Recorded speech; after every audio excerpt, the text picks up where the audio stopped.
Everyone's excited about the Xbox price increases, boys, except they aren't. If you actually thought they were, then you'll believe that I'm slender with washboard abs. Breasts. So as you may know, if you checked out my video from a couple days ago, Microsoft is increasing the price of Xbox hardware, games, and accessories. I'm not going to go through the full list again. Sorry, Bird. I'm not going to go through the full list again, but a couple examples that stick out to me. The 1 terabyte Xbox Series S is going from $349 US to $429 US. And the 2 terabyte Xbox Series X, the 2 terabyte Galaxy Black version, is going from $599 to $729. Let that sink in. That is $30 more expensive than a PlayStation 5 Pro, and it's just the base Series X. Microsoft never came out with like a Series X Pro. So you're paying more for Microsoft's console that's now 5 years old because it's prettier and has more storage.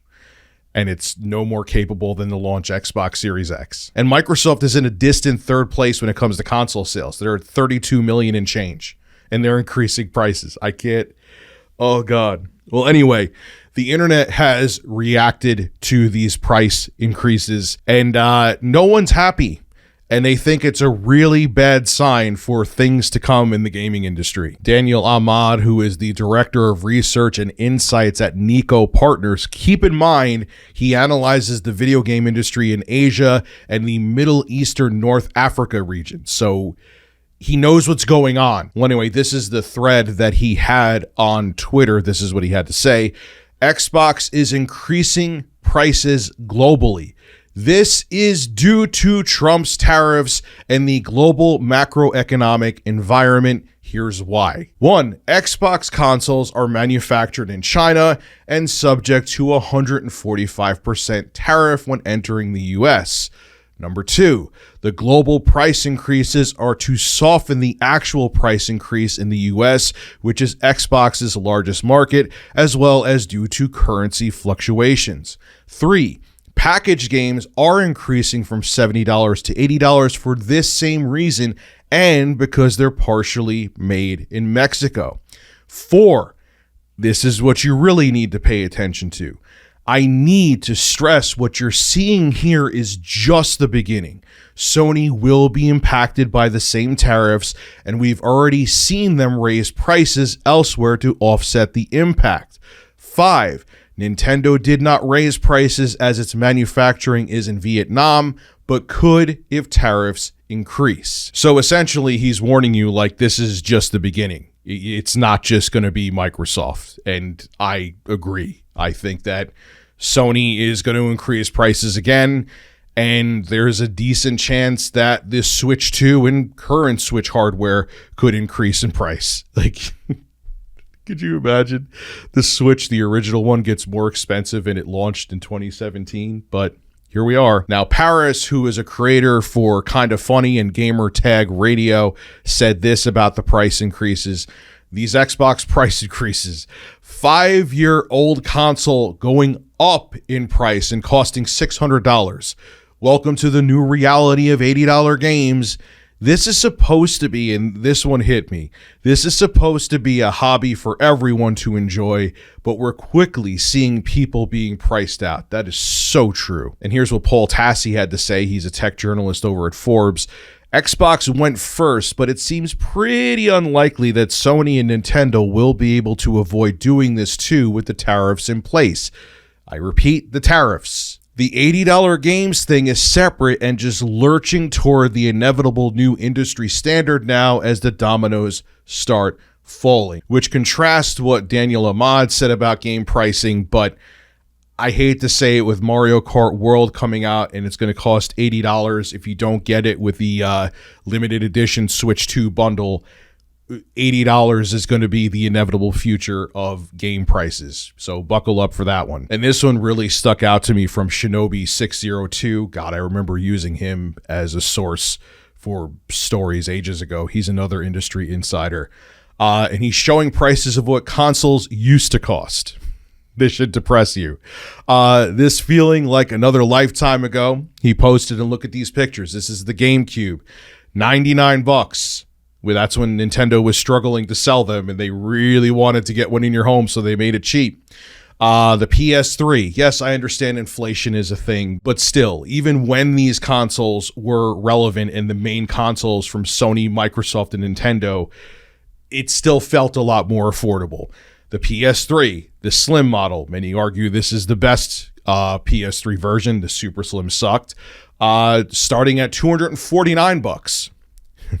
If only you could get a PS5 or Xbox Series X for that price, but I don't think it's ever going to happen again. A base PS4, not the PS4 Pro, with 1 terabyte of storage, $299 or $300, and an Xbox 360 bundle, which comes with a headset, 250 gigabytes of storage, Fable 3, and Halo Reach, $199 or $200. Man, it was a different time. Now let's just start and discuss how Microsoft is an absolute lunatic for doing this. You are in a distant third place. The last numbers I checked here, the most current ones I could find, is the PlayStation 5 has sold over 74 million units, and you're sitting at Microsoft in a distant third place compared to Sony and Nintendo at 32 million units and change. The reason why for this, in my opinion, the hardware from Microsoft is not bad. The Series X and S, I know it's had people say it's held back the 9th generation, but there was a time that the Series S, especially when the consoles launched, was a fairly good deal. But there's no incentive to own an Xbox Series X or S. Put aside the price increases. You have your games going multi-platform. You're bringing your games to the PlayStation 5. You bring all your games to the PC. People could play games and stream them to their smartphones and other devices. So how do you incentivize people to buy the Series X and S? And now on top of it, while you're in a distant third place, you're increasing prices on hardware that's now almost half a decade old. And then they're saying, Microsoft's, oh yeah, we're definitely coming out with the next gen system. Who the hell is going to buy it? And what is the price of that next gen system going to be? I fear to know the number that they're going to come out with and what price it's going to be when they launch it, man. If they launch it. I feel like this price increase may be the death knell for hardware from Xbox. Not Xbox as a whole. I definitely see Xbox becoming a multi-platform service, game service, I mean to say, but there's just no reason to own an Xbox console anymore at all. You want Game Pass, you get it on PC, and there's other ways you could play the games, but yeah, it's amazing. What an awful, awful business move for Microsoft to increase the prices. I understand the tariffs are a thing, but Microsoft has plenty of money in the bank, and they can make the money back with game sales. So you increase the prices and make the consoles that you have out on the market even less appealing? Okay, that's a decision that you made. And then with these game prices going up, who the hell is going to be able to afford gaming? That was one of the things. I mean, yes, even when games were $60, or there was a time $50. Yes, that was a thing.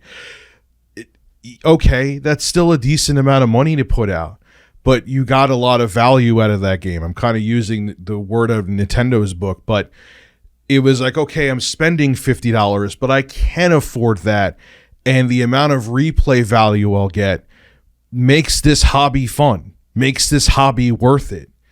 But if you're going to price things to a point where people just are like, I need to keep my lights on, I need to pay my rent or my mortgage, I can't afford this hobby anymore, no one's going to be buying your consoles anyway. You're making something that everyone could afford, and the price to entry was something that was manageable, to now it's just like, for me to get a console and a game is pushing me to like 600, 700, sometimes even higher. I mean, if you're insane and go out and buy that 2 terabyte Xbox Series X, the console alone before tax is $730. That's not an affordable hobby anymore. And a lot of people are just going to walk away from it. And that sucks. And that in turn means that more game studios are going to shut down because less people are going to be buying games and less people are going to be buying hardware, and the industry is going to contract even more. This could be the thing that brings on the crash, the gaming industry crash that everyone's been talking about on and off for years. And I think we're at a tipping point here. Again, I have never seen ever consoles get more expensive as they get older. It's usually the reverse. It's not a good sign. This is Rich of Tomorrow, signing out. Have a good one. Hey, if you watched the whole video, what the hell are you doing? You're not subbed yet? Click that sub button. I live stream here all the time. We have a good time. Make sure to become a subscriber. It's free. Click the button now and hit that bell too. Be a man.